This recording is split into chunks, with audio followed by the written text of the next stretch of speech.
13 million voters are going to the polls in the Netherlands in what is the first of three crucial eurozone elections this year. France goes to the polls next month to elect a new president, while Germany due to hold a general election in September.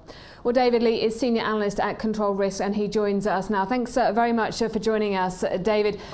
When people hear, the Dutch elections, many people may think, so what? But when you consider it's the sixth largest economy in the EU, and when you consider we have got two further elections later this year, actually it takes on so much more importance, doesn't it?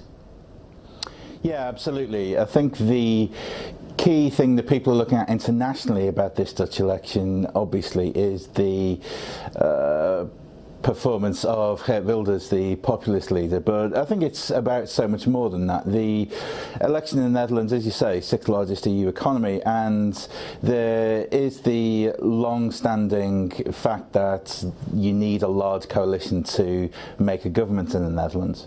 And one of the things that's going to do is probably keep Wilders out of power, but also it's going to make sure that it takes a long time to form a government. So we're not going to see a government formed in the next week or so. So it's going to be probably a long process dragging on through most of the spring. And what does that uncertainty then mean for the rest of Europe? Yeah, I mean, this is certainly unlikely to be settled in time for the French election, which the first round of the presidential election on 23rd of April. So, yeah, this is uncertain. I don't think it's probably going to have too much an impact in terms of markets and in terms of the ability of the EU to get along. I think the example of Belgium a few years ago, when they were uncertain for nearly 2 years, was, it was basically okay in terms of the functioning of that state and its interactions with others. But I do think that that at the moment people, markets are generally pretty shy of uncertainty. So I think it might be a bit more spooked this time. When the Netherlands is at the heart, to a certain extent, or a key player in decision making in the EU, and you said a minute ago that we're unlikely to see, I suppose, a majority government. How does that play out? In the Netherlands, the tradition is very much of coalitions bordering towards consensus, and I think this time it looks as if we're going to need 4, probably even 5 parties to take part. So it's going to be very broad-based, people from both sides of the traditional left-right political spectrum.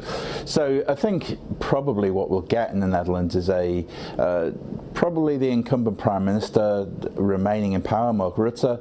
The Liberal Party, the centre-right Conservative Party, probably all going to join, and 2 or 3 small parties, possibly including the Labour Party, who are already there as well.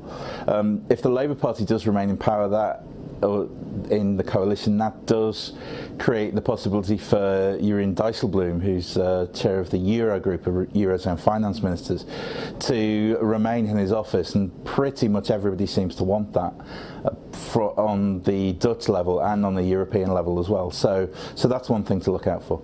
Obviously, we've seen Wilders lose his large lead. At one point there was the talk of leading the Netherlands out of the EU, out of the euro. Is that now not on the cards anymore?